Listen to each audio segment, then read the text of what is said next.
Amigos queridos, aqui estamos mais uma vez reunidos em nome de Jesus para este encontro maravilhoso, para a busca do nosso crescimento espiritual. Então, vamos elevar o nosso pensamento ao alto, acalmando os nossos corações, limpando a nossa mente e com o coração cheio de gratidão por estarmos aqui, por podermos participar destas reuniões, deste estudo. Vamos elevando o nosso coração, o nosso pensamento ao alto, nos conectando com os nossos guias, mentores espirituais, com o mentor espiritual deste estudo. Vamos elevando o nosso pensamento a Maria Santíssima, Mãe de Jesus, Mãe de todos nós, através desta oração. Ave Maria, Senhora do amor que ampara e redime. Ai do mundo se não fora a vossa missão sublime. Cheia de graça e bondade, é por vós que conhecemos a eterna revelação da vida em seus doces supremos. Ó Senhor, sempre é convosco. Mensageira da ternura, providência dos que choram, na sombra das desventuras. Bendita sois vós, Rainha, estrela da humanidade, rosa mística da fé, lírio puro da humildade. Entre as mulheres sois vós, a mãe das mães desvalidas, nossa porta de esperança e anjo de nossas vidas. Bendito fruto imortal da vossa missão de luz, desde a paz da manjedoura às dores além da cruz. Assim seja para sempre, ó Divina Soberana, refúgio dos que padecem nas dores da luta humana. Ave Maria, Senhora do amor, que ampara e redime. Ai do mundo se não fora a vossa missão sublime. E assim, nos conectando ainda mais com os nossos anjos protetores e chegando até Deus, Pai Todo-Poderoso, que nos ampara, nos guia e nos ilumina sempre. Que assim seja. Vamos lá então, pessoal. Seguindo nos estudos do livro Missionários da Luz, capítulo 10, Materialização. Em virtude do meu interesse no estudo dos fenômenos de materialização, não hesitei em solicitar o prestigioso concurso de Alexandre, que se colocou gentilmente ao lado de meus desejos. Nosso grupo, informou atencioso, não realiza trabalhos dessa espécie, mas não teremos dificuldade em recorrer a outros amigos. Temos companheiros devotados cooperando em núcleos de atividades dessa natureza. E porque revelasse minha profunda curiosidade científica, o orientador prosseguiu. Trata-se de serviço de elevada responsabilidade, porquanto, além de exigir todas as possibilidades do aparelho mediúnico, há que movimentar todos os elementos de colaboração dos companheiros encarnados, presentes às reuniões destinadas a esses fins. Se houvesse perfeita compreensão geral, respeito aos dons da vida, e se pudéssemos contar com valores morais espontâneos e legitimamente consolidados no espírito coletivo, essas manifestações seriam as mais naturais possíveis, sem qualquer prejuízo para o médium e assistentes. Acontece, porém, que são muitos raros os companheiros encarnados dispostos às condições espirituais que semelhantes trabalhos exigem. Por isso mesmo, na incerteza de colaboração eficiente, as sessões de materialização efetuam-se com grandes riscos para a organização mediúnica e requisitam um número dilatado de cooperadores do nosso plano. Compreendo, intervim, valendo-me de pequena pausa do generoso instrutor. Muitas vezes, quando envolvidos na carne, não sabemos conduzir a pesquisa intelectual. Certíssimo, exclamou meu interlocutor benevolente. Se a indagação científica estivesse acompanhada de seguros valores do sentimento, do caráter, da consciência, outras seriam as realizações em vista da luz de espiritualidade acesa para o caminho. Mas quase sempre somos assediados pela exigência repleta de pretensões, e daí os fracassos inevitáveis. O orientador amigo continuou a série de esclarecimentos morais, belos e edificantes, e esperei ansioso o instante de observar esses serviços prodigiosos dos trabalhadores espirituais, os quais se realizam com grande surpresa para os estudiosos da crosta. Alexandre, delicado como sempre, obsequiou-me com todas as providências necessárias. Amigos atenciosos incumbiram-se de atender minha curiosidade sadia e fui notificado de todas as medidas levadas a efeito. Na noite aprazada, Alexandre, que me proporcionava a satisfação de seguir-me de perto, conduziu-me à casa residencial, onde teria lugar uma assembleia diferente. A reunião seria iniciada às 21 horas, mas com antecedência de 50 minutos, estávamos ambos ali, na sala íntima, acolhedora e confortável, onde grande número de servidores do nosso plano iam e vinham. Os trabalhadores eram superintendidos pelo irmão Calimério, entidade superior à condição hierárquica de Alexandre, que, recebido carinhosamente por ele, assim se externou, depois de apresentado. Venho até aqui no propósito de atender o aprendizado do companheiro. André desejava inteirar-se quanto aos serviços de materialização e tomei a liberdade de apresentá-lo. Entretanto, não nos encontramos aqui como simples observadores. Se possível, trabalharemos também. Alexandre, replicou Calimério muito gentil, evidenciando extrema delicadeza de trato. A tarefa é de todos nós. Proporciona ao nosso novo amigo todos os valores de que possamos dispor. E desculpe-me se não posso assisti-los pessoalmente. A supervisão dos trabalhos da noite permanece a meu cargo. Todavia, estejam à vontade. E fixando em mim os olhos muito lúcidos, acentuou: observar para realizar é serviço divino. Demandamos respeitosos o interior doméstico. Admiradíssimo, notei a enorme diferenciação do ambiente. Não havia ali, como em outras reuniões a que assistira, a grande comunidade de sofredores às portas. A residência particular, onde se efetuariam os trabalhos, chegava a ser isolada por extenso cordão de trabalhadores de nosso plano, num círculo de 20 metros em derredor. Percebendo minha estranheza, Alexandre explicou: aqui é indispensável o máximo cuidado para que os princípios mentais de origem inferior não afetem a saúde física dos colaboradores encarnados, nem a pureza do material indispensável aos processos fenomênicos. Em vista disso, torna-se imprescindível insular o núcleo de nossas atividades, defendendo-o contra o acesso de entidades menos dignas por meio de fronteiras vibratórias. Observando a extensão dos cuidados postos em prática, perguntei: se é preciso tamanho zelo no que se refere ao nosso campo de serviço, não se fará a mesma exigência aos companheiros encarnados com a função de assistentes?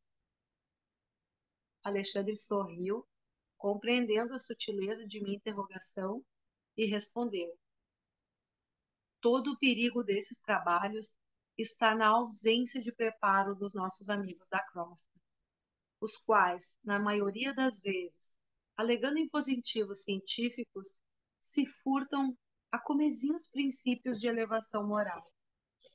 Quando não se verifica o devido cuidado por parte deles, o fracasso pode assumir características terríveis, porque os irmãos que estabelecem as fronteiras vibratórias no exterior do recinto não podem impedir a entrada das entidades inferiores absolutamente integradas com as suas vítimas terrenas.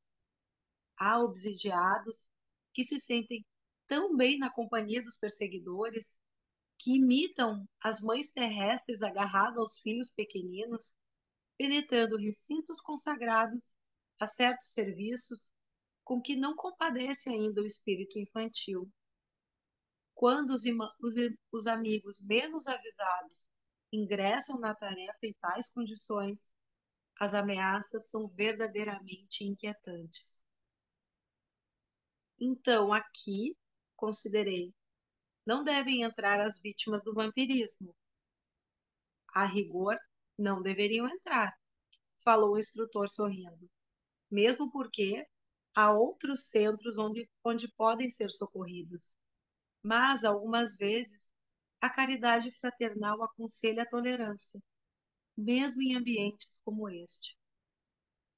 E após ligeira pausa, acentuou: por isso mesmo, as reuniões para serviços de materialização aparecem raramente. A homogeneidade aqui deve ser muito mais intensa. Consagra-se a maioria de nossas atividades ao esforço da caridade cristã. Neste ambiente, porém, limita-se o trabalho a certas demonstrações da sabedoria espiritual. Os homens, contudo, em sentido geral, não sabem, por enquanto, compreender a essência divina de tais demonstrações e quase sempre acorrem a elas com o raciocínio acima do sentimento. Pelas inquietudes da investigação, perdem muitas vezes os valores da cooperação e os resultados são negativos. No dia, porém, em que conseguirem trazer o coração iluminado, receberão alegrias iguais àquela que desceu sobre os discípulos de Jesus, quando de portas cerradas, em sublime comunhão de amor e fé, receberam a visita do Mestre, perfeitamente materializado depois da ressurreição, em casa humilde de Jerusalém, de conformidade com a narrativa dos evangelhos. Em virtude de haver Alexandre entrado em silêncio por alguns instantes, intensifiquei as minhas observações. Surpreendido, notei o esforço de 20 entidades de nobre hierarquia que movimentavam o ar ambiente. Em seus gestos rítmicos, semelhavam-se a sacerdotes antigos que estivessem executando operações magnéticas de santificação interior do recinto. Atendendo-me ao espírito de pesquisa, Alexandre esclareceu: não se trata de hierofantes em gestos convencionais. Temos ali esclarecidos cooperadores do serviço que preparam o ambiente, levando a efeito a ionização da atmosfera, combinando recursos para efeitos elétricos e magnéticos. Nos trabalhos deste teor, reclamam-se processos acelerados de materialização e desmaterialização da energia. As entidades manifestantes, no campo visual de nossos amigos encarnados, quase sempre são criaturas eminentemente ligadas à crosta e aos seus planos de sensações. Mas os organizadores legítimos da tarefa em curso, são verdadeiros e competentes orientadores dos planos espirituais, com grandes somas de conhecimento e responsabilidade. Não decorreram muitos instantes e alguns trabalhadores de nossa esfera compareceram, trazendo pequenos aparelhos que me pareceram instrumentos reduzidos de grande potencial elétrico, em virtude dos raios que movimentavam em todas as direções. Minha curiosidade não tinha limites. Estes amigos, explicou meu generoso instrutor, estão encarregados de operar a condensação do oxigênio em toda a casa. O ambiente para a materialização de entidade do plano invisível aos olhos dos homens requer elevado teor de ozônio e, além disso, é indispensável semelhante operação a fim de que todas as larvas e expressões microscópicas de atividade inferior sejam exterminadas. A relativa ozonização da paisagem interior é necessária como trabalho bactericida.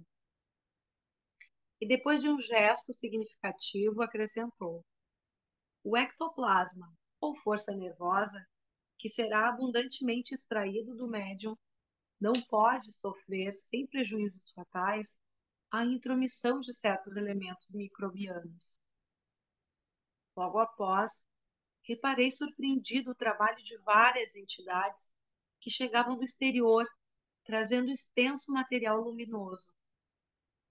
São recursos da natureza, informou-me o instrutor solícito, que os operários de nosso plano recolhem para o serviço. Trata-se de elementos das plantas e das águas, naturalmente invisíveis aos olhos dos homens, estruturados para reduzido número de vibrações. E serão aproveitados nos trabalhos da noite? Perguntei. Sim, esclareceu Alexandre paciente.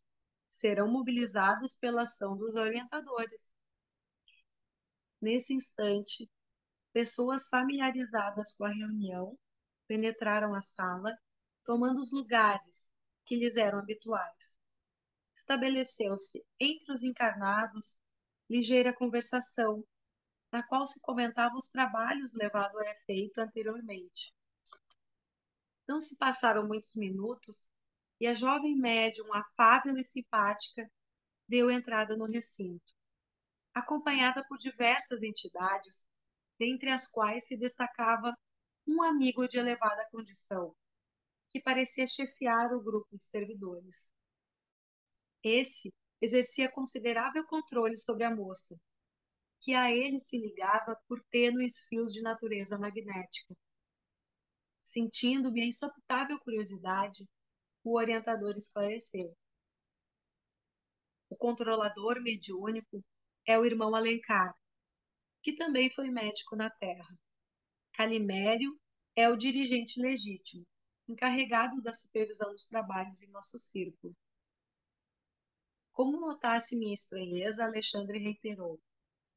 Alencar é o orientador do aparelho mediúnico para as atividades de materialização propriamente ditas.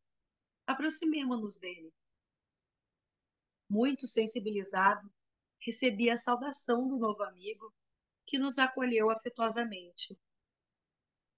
Ser-nos-á muito útil a presença de ambos, disse-nos fixando meu instrutor em particular, porquanto necessitamos de colaboradores para o auxílio magnético ao organismo mediúnico. Estamos à sua disposição, acentuou Alexandre satisfeito. Tomaremos lugar entre os seus assistentes. Alencar agradeceu num gesto expressivo de sincero contentamento. Entre os colaboradores, figurava uma criatura muito querida ao meu orientador. Tratava-se de Verônica, que havia sido exímia enfermeira na crosta e que me colocou à vontade, conversando amavelmente. Irmão Alexandre, disse ela depois de rápidos momentos de palestra carinhosa. Iniciemos o auxílio magnético. Precisamos incentivar os processos digestivos para que o aparelho mediúnico funcione sem obstáculos. Não tive ensejo para interpelações verbais.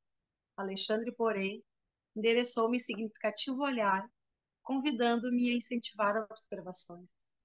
Ele, Verônica e mais 3 assistentes diretos de Alencar colocaram as mãos, em forma de coroa, sobre a fronte da jovem e vi que as suas energias reunidas formavam um vigoroso fluxo magnético que foi projetado sobre o estômago e o fígado da médium, órgãos esses que acusaram imediatamente novo ritmo de vibrações. Concentraram-se as forças emitidas gradualmente sobre o plexo solar, espalhando-se por todo o sistema nervoso vegetativo e com espanto observei que se acelerava o processo químico da digestão. As glândulas do estômago começaram a segregar pepsina e ácido clorídrico em maior quantidade, transformando rapidamente o bolo alimentar. Admirado, reconheci a elevada produção de enzimas digestivas e vi que o pâncreas trabalhava ativamente, lançando grandes porções de tripsina na parte inicial dos intestinos, que figuravam grande hospedaria de bacilos acidificantes. Valendo-me da oportunidade, analisei o fígado, que parecia sofrer especial influenciação, notando-lhe a condição de órgão intermediário, não somente com funções definidas na produção da bile, mas também exercendo importante papel nos fenômenos nutritivos relacionados com a vida dos glóbulos do sangue. As células hepáticas esforçavam-se apressadas, armazenando recursos da nutrição ao longo das veias interlobulares, que se assemelhavam a pequeninos canais de luz. Em poucos minutos, o estômago permanecia inteiramente livre. Agora, exclamou Verônica Serviçal, preparemos o sistema nervoso para as saídas da força. Reparei na diferenciação dos fluxos magnéticos diante da nova operação posta em prática. Separaram-se os assistentes de algum modo, e enquanto Alexandre projetava a energia que lhe era peculiar sobre a região do cérebro, Verônica e os companheiros lançavam os recursos que lhes eram próprios sobre todo o sistema nervoso central, encarregando-se cada um de determinada zona dos nervos cervicais, dorsais, lombares e sacros.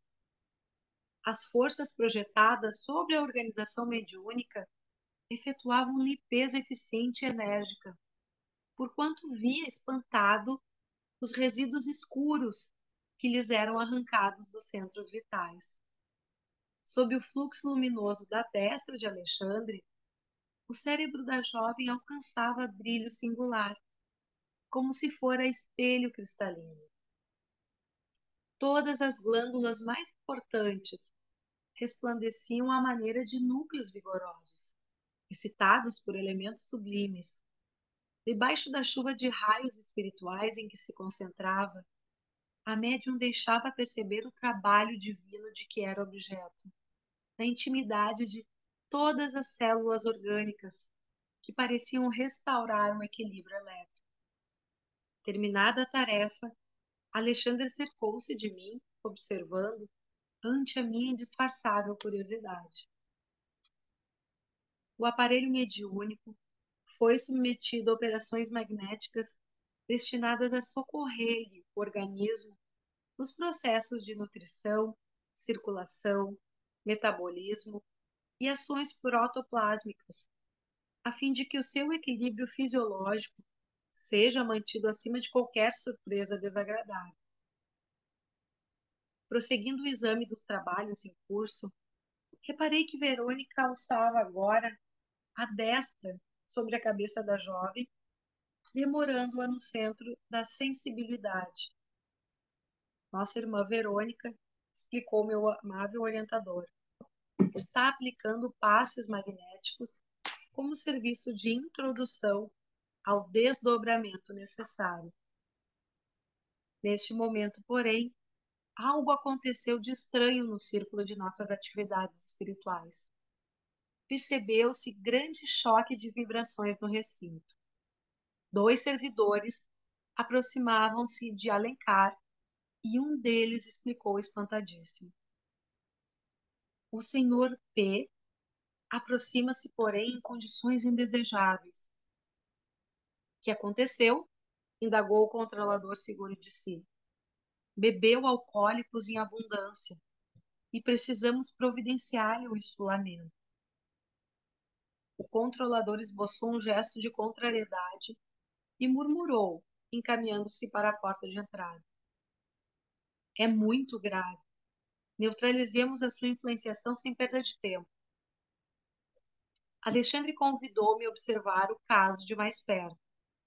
Em vista da estupefação que me tomava de assalto, esclareceu.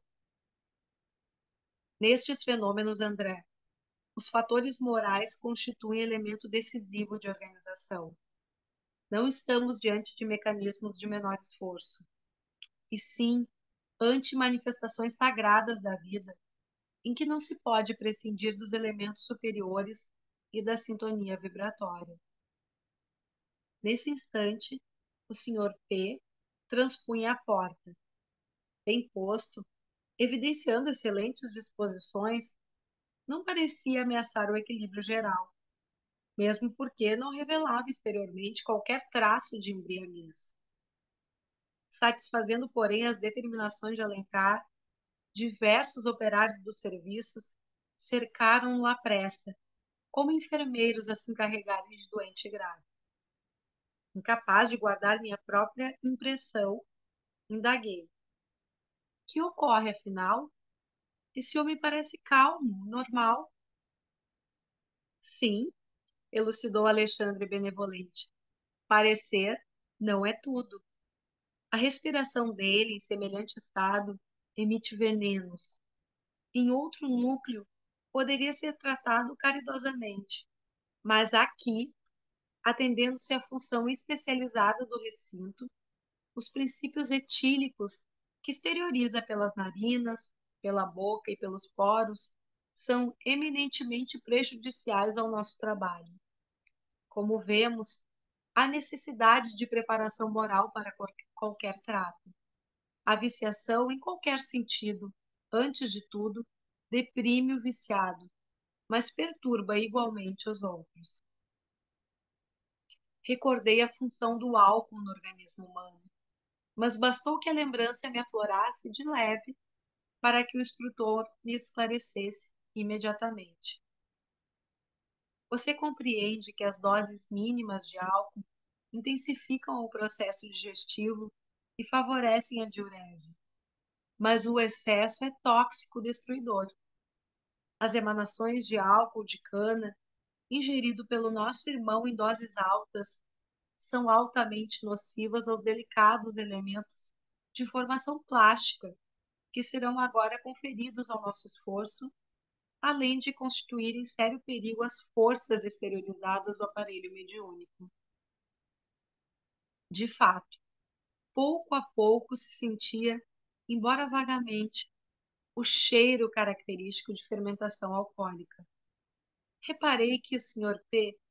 foi cercado pelas entidades operantes e neutralizado pela influenciação delas, à maneira do detrito, anulado por abelhas laboriosas em plena atividade na colmeia. Prosseguiram os serviços normalmente. Entre os votos de êxito dos companheiros encarnados semi-confiantes, a médium foi conduzida a pequeno gabinete improvisado, fazendo-se em seguida ligeira oração. Via-se, no entanto, que, como acontecia em outras reuniões, os amigos terrestres emitiam solicitações silenciosas, entrando as vibrações mentais em conflito ativo, desservindo em vez de auxiliar no trabalho da noite, o qual requisitava a mais elevada percentagem de harmonia. A claridade fraca e suave da luz vermelha, que substituíra a forte lâmpada comum, notavam-se as emissões luminosas do pensamento dos amigos encarnados. Francamente, não havia na pequena comunidade o espírito de entendimento divino do serviço em curso. Ninguém ponderava a expressão do fato para a humanidade terrena, sequiosa de revelação celeste. Via-se que a reunião era profundamente dominada pelo eu. Enquanto uns exteriorizavam exigências, outros determinavam as criaturas desencarnadas que deveriam comparecer nos fenômenos de materialização. Procurei, contudo, coibir minhas impressões de desagrado, porque todos os trabalhadores de grande elevação no recinto portavam-se calmamente, tratando os companheiros carnais com desvelado carinho, quais sábios em face de crianças queridas ao coração. Diversos servidores espirituais começaram a combinar as radiações magnéticas dos companheiros terrenos, a fim de constituírem material de cooperação, enquanto Calimério, projetando seu sublime potencial de energias sobre a médium, operou-lhe o desdobramento, que durou alguns minutos. Verônica e outras amigas amparavam a jovem, parcialmente libertada dos veículos físicos, mas algo confusa e inquieta ao lado do corpo, já mergulhado em profundo transe. Em seguida, notei que, sob a ação do nobre orientador da tarefa, se exteriorizava a força nervosa à maneira de um fluxo abundante de neblina espessa e leitosa. Notando a perturbação vibratória do ambiente, em vista da atitude desaconselhável dos companheiros encarnados, disse Calimério ao controlador mediúnico: Alencar, é necessário extinguir o conflito de vibrações. Nossos amigos ignoram ainda como auxiliar-nos harmonicamente, por intermédio das emissões mentais. É mais razoável se abstenham da concentração por agora. Diga-lhes que cantem ou façam música de outra natureza, procure distrair-lhes a atenção deseducada.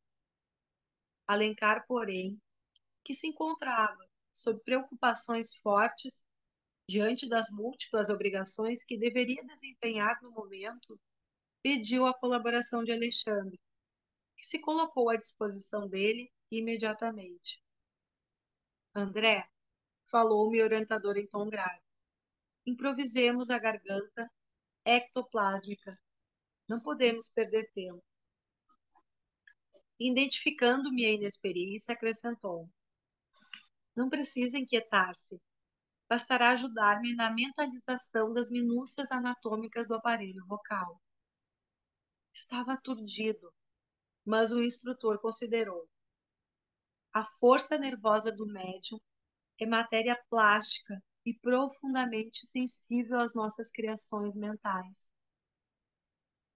Logo após, Alexandre tomou pequena quantidade daqueles eflúvios leitosos que se exteriorizavam particularmente pela boca, narinas e ouvidos no aparelho mediúnico, e como se guardasse nas mãos reduzida quantidade de gesso fluido, começou a manipulá-lo, dando-me a impressão de estar completamente alheio ao ambiente, pensando com absoluto domínio de si mesmo sobre a criação do momento.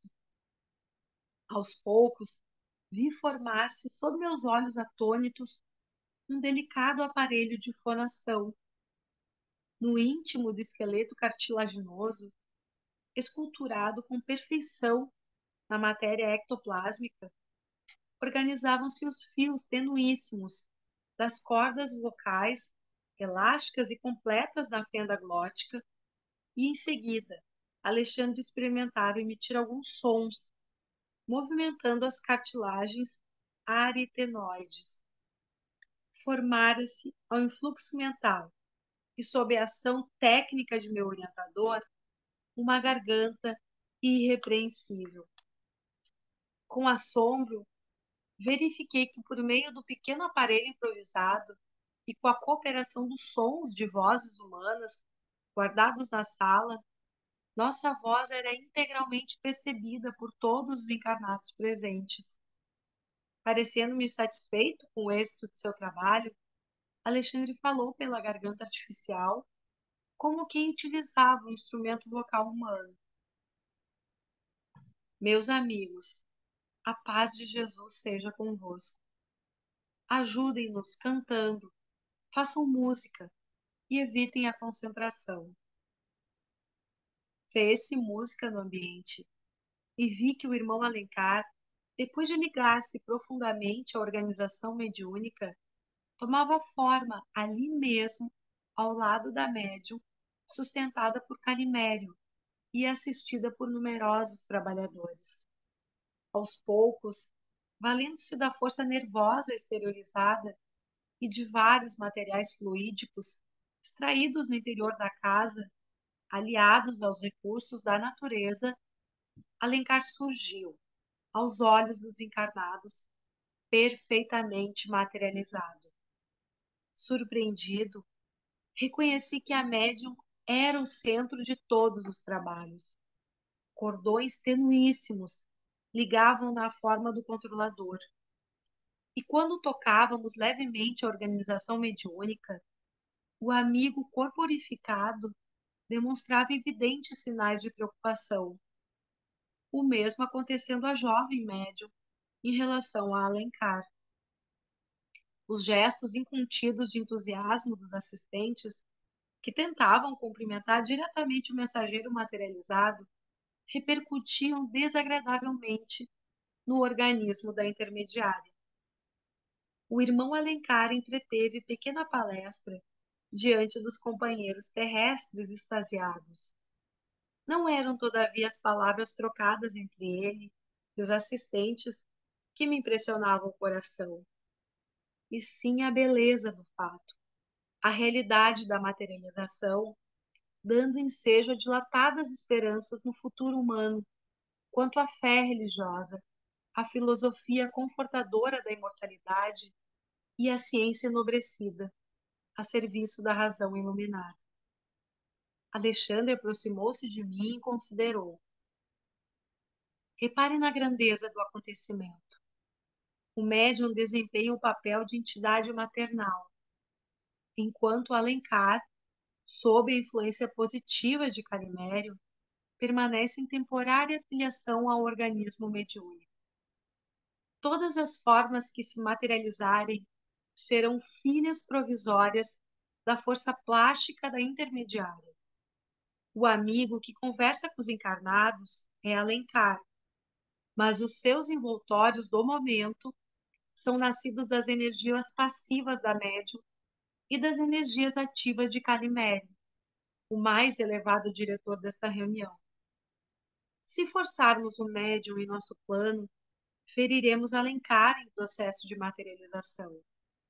Se os companheiros terrenos violentarem o mensageiro, repentinamente corporificado, esfacelarão a médium, acarretando consequências funestas e imprevisíveis. Perplexo ante o fenômeno, indaguei. Mas esta força nervosa é apenas propriedade de alguns privilegiados na Terra? Não, replicou Alexandre. Todos os homens a possuem com maior ou menor intensidade.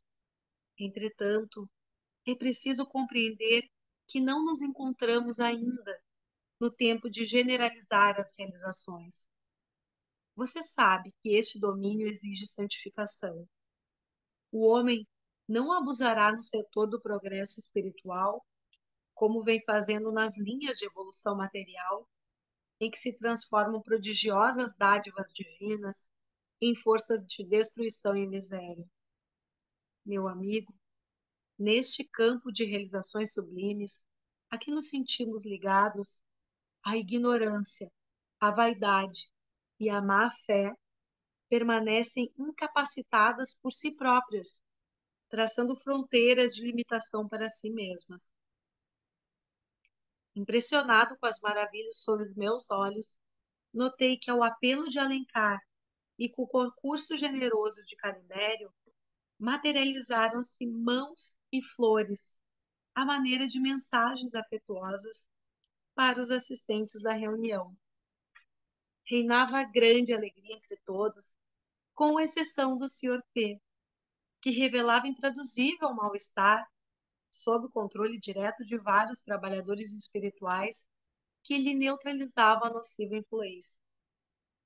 Depois de maravilhosos minutos de serviço e júbilo, com significativas demonstrações de agradecimento a Deus, terminaram os trabalhos da noite, cooperando todos nós para que a médium fosse perfeitamente reintegrada no seu patrimônio psicofísico. Meu coração transbordava de contentamento e esperança. Todavia, era forçoso confessar que para tamanhas manifestações de serviço e tão sublimes bênçãos era muito reduzido o entendimento dos encarnados. Semelhava-se a crianças afoitas, mais interessadas no espetáculo inédito do que desejosas da consagração ao serviço divino. Francamente, estava desapontado. Tantos emissários celestes a se esforçarem por meia dúzia de pessoas que pareciam distantes do propósito de servir a causa da verdade e do bem. Expus a minha opinião ao devotado instrutor, mas Alexandre respondeu tranquilo. E Jesus? Considera você que ele tenha trabalhado somente para os galileus que o não compreendiam? Julga que tem ensinado tão só no templo de Jerusalém? Não, meu amigo. Convença-se de que todos os nossos atos, no bem ou no mal, estão sendo praticados para a humanidade inteira. Por agora, os nossos companheiros terrestres não nos entendem, nem cresceram devidamente para a completa consagração a Jesus. Mas a semeadura é viva e produzirá a seu tempo. Nada se perde. E sorrindo, rematou depois de longa pausa. É verdade que você, no mundo, foi médico sempre interessado em ver o resultado de seu trabalho, mas não se esqueça do esforço silencioso dos semeadores do campo e recorde que as sementes depositadas nos sarcófagos egípcios há alguns milhares de anos estão começando a produzir maravilhosamente no solo da terra. Final do capítulo 10. A gente vê quanta informação, né? Num capítulo assim bem profundo.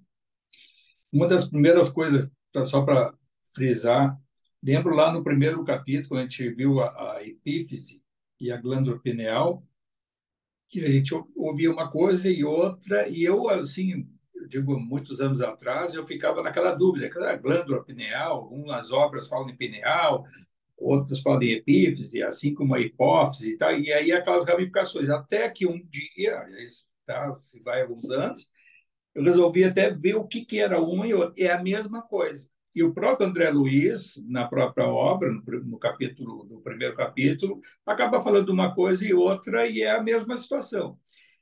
Desse capítulo materialização, eu também tive essas dúvidas há uns anos atrás. O que é a materialização? O que é um agênere que tem lá na Revista Espírita, que a gente já viu várias vezes? Ah, é um agênere materializado.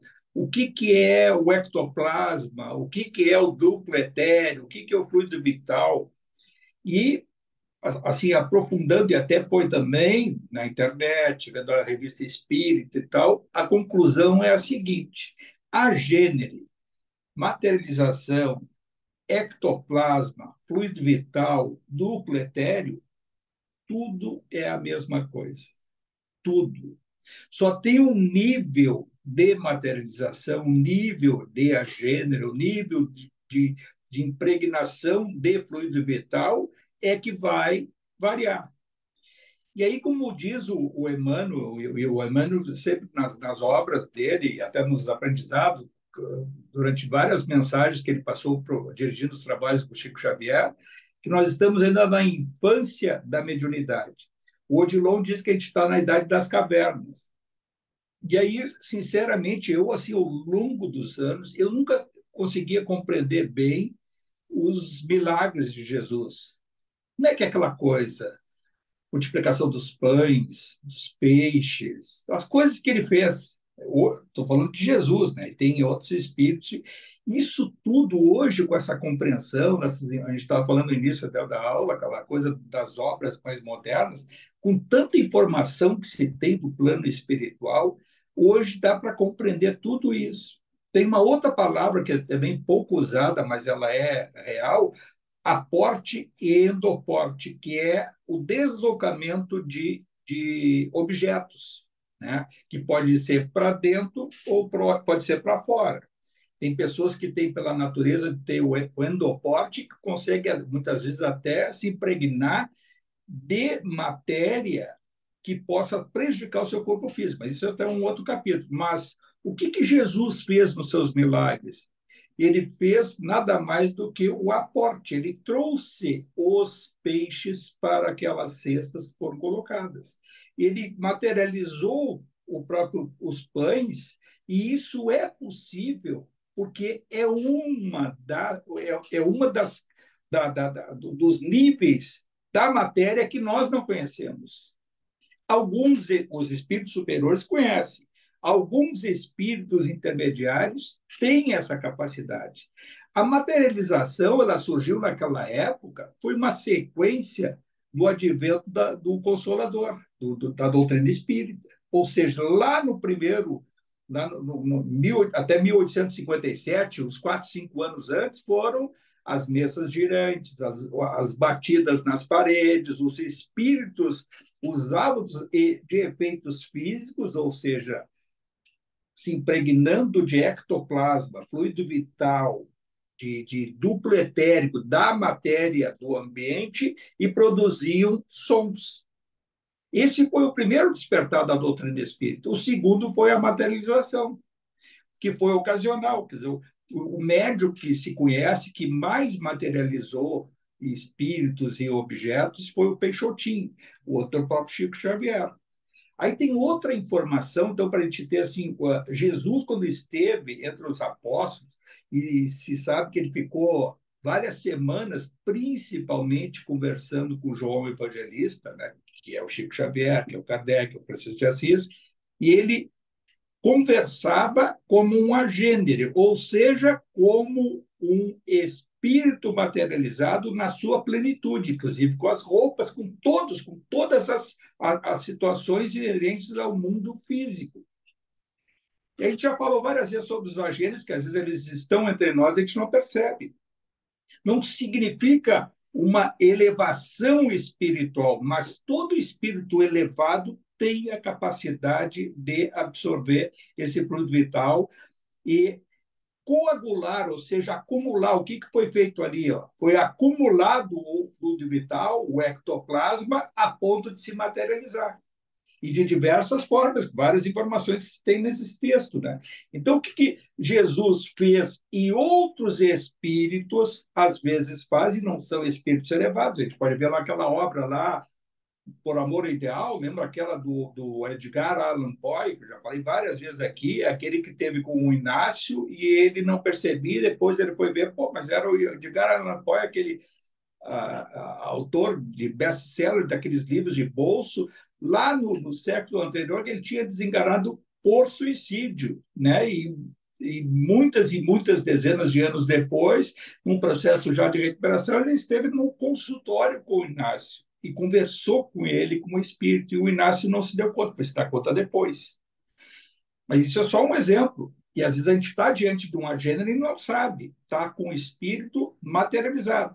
E essa materialização ela pode ser ocasional, ela pode ser de uma forma como essas aí, de impregnado com ectoplasma, e vai ficar só a imagem branca e não vai ter a definição, muitas vezes até da fisionomia, às vezes em parte, às vezes aparece pelo próprio rosto do espírito comunicante, e esse fenômeno que ocorreu do Alencar conversar e mandar uma mensagem vocal tem também na obra do Odilon Fernandes, uma dessas, eu acho que é o Liceu da Mediunidade, uma daquelas obras dele, que ele faz esse exercício e é focalizada a voz dele.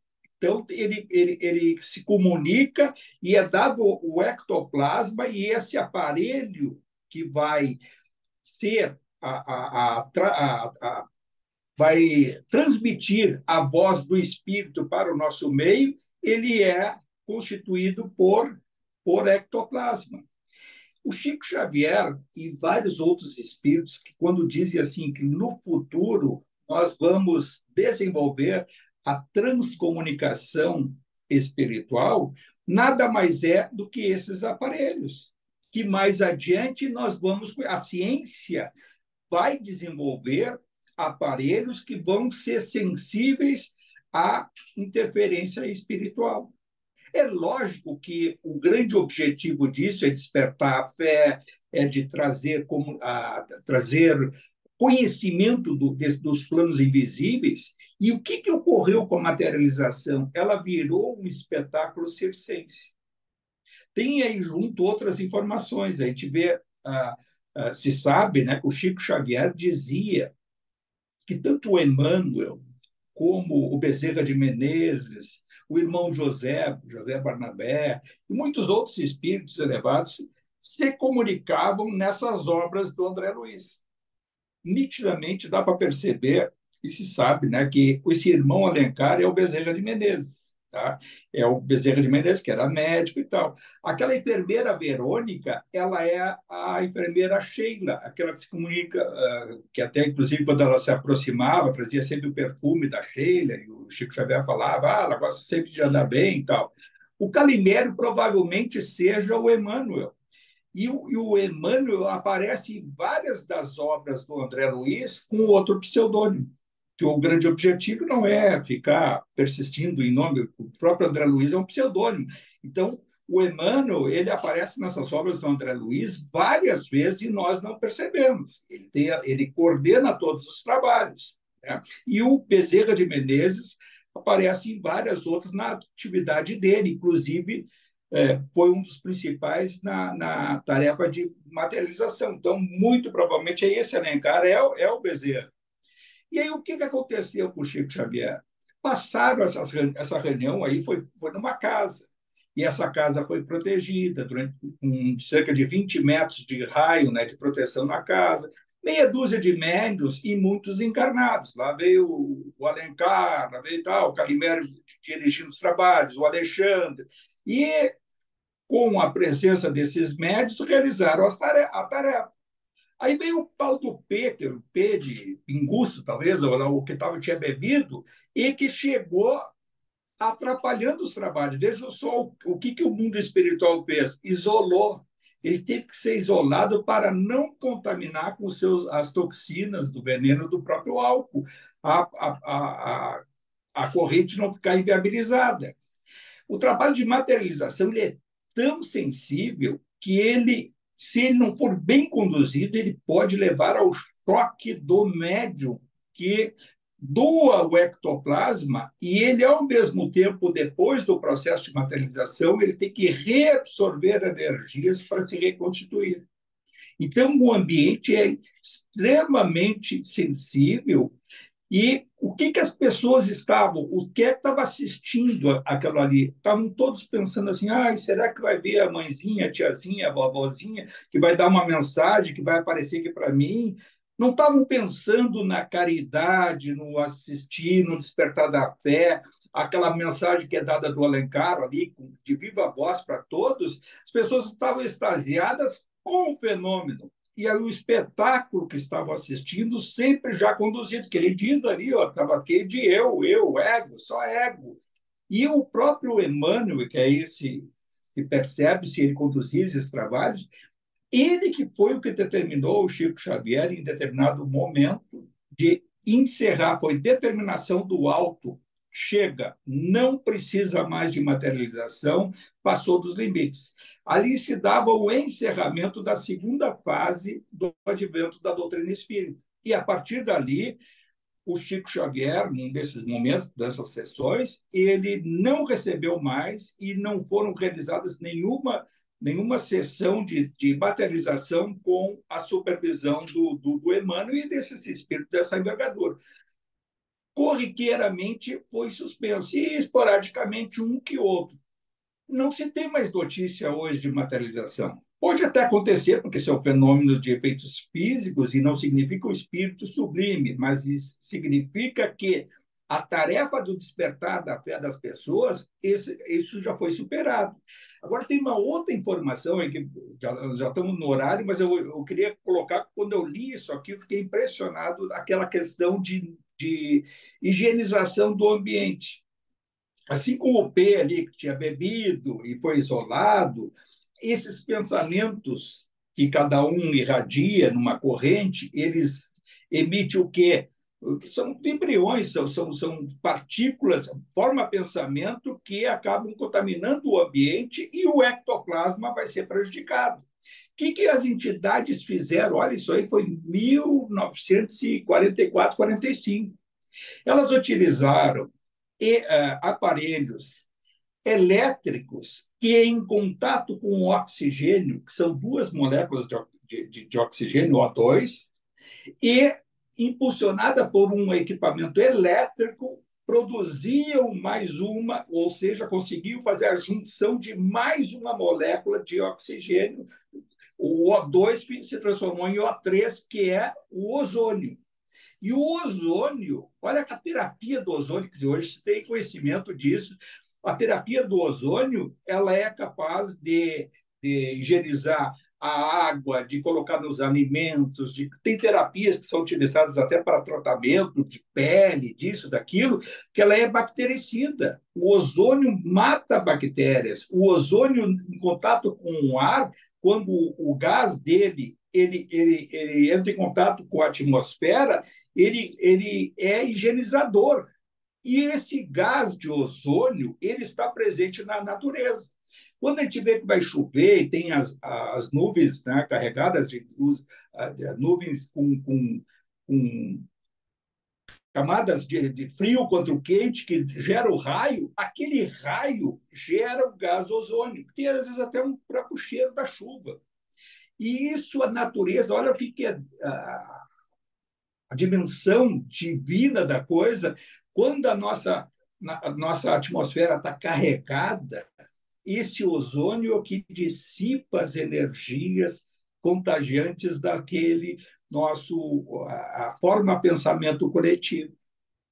E a gente vê hoje que a terapia do ozônio, que é utilizada em diversas formas, nada mais é do que isso aí já lá em 1945. Né? É simplesmente dar uma descarga elétrica na atmosfera, ela gera o ozônio. Quando se faz isso na água, ela gera o ozônio e ela mata as bactérias. E bactérias, vírus, fungos e tudo, né?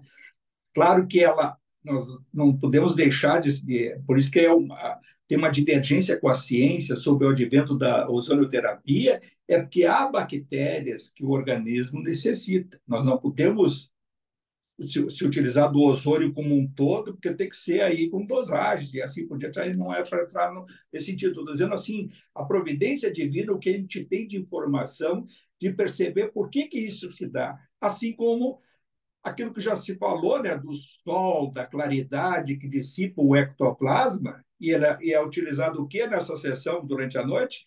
A luz vermelha, porque o comprimento de onda da cor vermelha, ela não se expande a ponto de retirar o comprimento de onda do ectoplasma, e por isso que ele se torna visível. Coisa muito interessante, do ponto de vista até da ciência. Né? E aí vai ver o comportamento do seu P ali, cheio de pose e tal, na saída dos trabalhos, quem é que pior que se sentiu? O que tinha bebido, o que estava fora da sintonia. E o que a gente, às vezes, passa nas correntes, ou tem aquele que, no fim, ficou com muita dor de cabeça, outro que está isso. Muitas vezes, até alguém que não se concentrou, não entrou naquela vibração e tinha um outro objetivo que não fosse aquele de se doar e servir, né? E ter o prazer de estar se inserido na corrente como um todo. Essas sessões foram suspensas, acabou esse espetáculo, né? A gente viu ali, deu para notar no próprio diálogo deles ali que as pessoas estavam voltadas para o seu eu, né? Só ego, ego e ego. Mas ficou subentendido, se sabe pela espiritualidade superior, que no futuro todo esse processo de materialização ele vai retornar. Isso a gente pode se preparar para esse processo de regeneração, nosso mundo mudando, a crosta terrestre. Mais adiante, vai coincidir com essas comunicações na verdade, não ter equipamentos para isso, para captar essas energias, e o fenômeno da materialização e dessa interação com esses chamados agêneres, espíritos materializados, vai ser muito mais corriqueira do que nós imaginamos. Por que que hoje já não tem isso? Porque nós somos ainda na grande parcela nossa dos encarnados são incrédulos, não nem acreditam em reencarnação. Nós não acreditamos, quer dizer, como um todo, não acreditamos em mundo espiritual. Nós não acreditamos no mundo da eternidade do espírito. Ficamos naquela do medo da morte, o temor de morrer, porque é simplesmente uma passagem para outro lado. Claro que há coisas que nos ligam ao mundo dos encarnados, felizmente que nos ligam, porque aí há um processo de preservação e de aceitação da própria missão. Porque senão também, então, eu já vou partir para o outro lado. Não, mas é de saber que se porventura a gente for novamente para o outro lado, é se inserir num mundo muito igual e parecido com esse nosso aqui. Por isso que nós temos os duplos. Felizmente, os duplos não causam choque. E aí, outra explicação que a ciência, às vezes até a psicologia, a gente já ouviu falar em déjà vu, né? Que é déjà vu, na realidade, aquela sensação de já ter visto, sabe? Aquela sensação de já ter passado por uma situação. E alguns dizem, até espíritas, equivocadamente, dizem, isso aí é uma outra encarnação que tu já tivesse. Isso aí é porque do mundo espiritual, é, na realidade, a vivência dos duplos. Nós temos, às vezes, diálogos durante a noite nos nossos duplos, nas cidades muito parecidas com essa nossa aqui, que a gente vive no dia a dia, e aí nós nos relembramos dias depois, meses depois, não significa uma outra encarnação, é a própria encarnação numa vivência dos seus duplos, porque a gente se insere nesses duplos. Os nossos desencarnados, afetos, conhecidos e as relações que a gente tem, eles estão do outro lado e nós, quando dormimos, interagimos com eles. Por isso que quando a gente desencarna, boa parte das vezes a gente nem se dá conta, porque se reinsere lá no mundo. E esse que está lá nos vendo nem sabe que nós estamos com aquele corpo lá dormindo. Alguns até podem, uma minoria, podem perceber e saber. Mas nós estamos lá inseridos num mundo paralelo. E aí, por isso que os mundos são paralelos, que a gente tem uma eternidade pela frente, o que o mais importante é perceber o fenômeno, mas, acima de tudo, vivenciar o fenômeno, procurando ser o que sempre a gente fala, uma pessoa melhor, praticando bem, tendo o prazer de servir, e assim sucessivamente. Eu acho que é isso, a gente passou do horário, mas era fundamental dizer essas coisas, porque aí a ligação nossa tanto da ciência com o assunto teórico que a gente estuda e procurar sempre colocar no sentido do nosso dia a dia. Porque senão pouco importa nossos estudos. O estudo a gente tem que refletir, juntar com coisas e perceber. Eu acho fundamental, se eu ficasse com duas mensagens desse texto, é aquela do agente, materialização, fluido vital, tudo é a mesma coisa. Nível de materialização vai variar de acordo com a situação. Não significa ser um espírito puro se materializar, mas todo espírito puro tem a capacidade de inserir o ectoplasma, o fluido vital, ao nível de condensá-los, ou seja, de coagular, materializando aos nossos olhos. E a outra é essa questão do ozônio, a natureza, não, o dom divino de limpar o psiquismo coletivo através dos raios que produzem esse ozônio, que ele é bactericida e nos anula todas as faculdades perniciosas do nosso meio. Eu acho que é isso, pessoal. Se ninguém tem nada a falar, alguém quer dizer alguma coisa?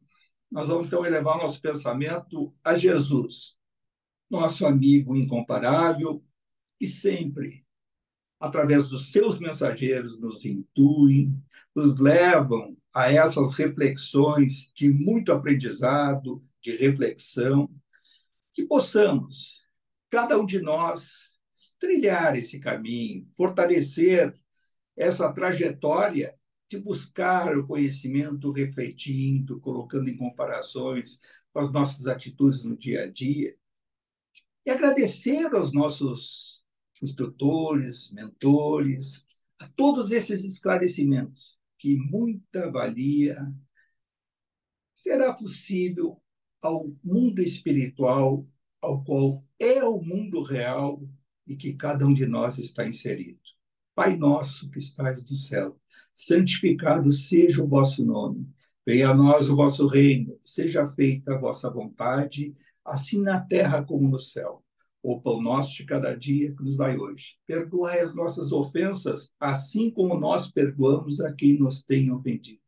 E não nos deixeis cair em tentação, e livrai-nos de todo o mal, Senhor, e que assim seja.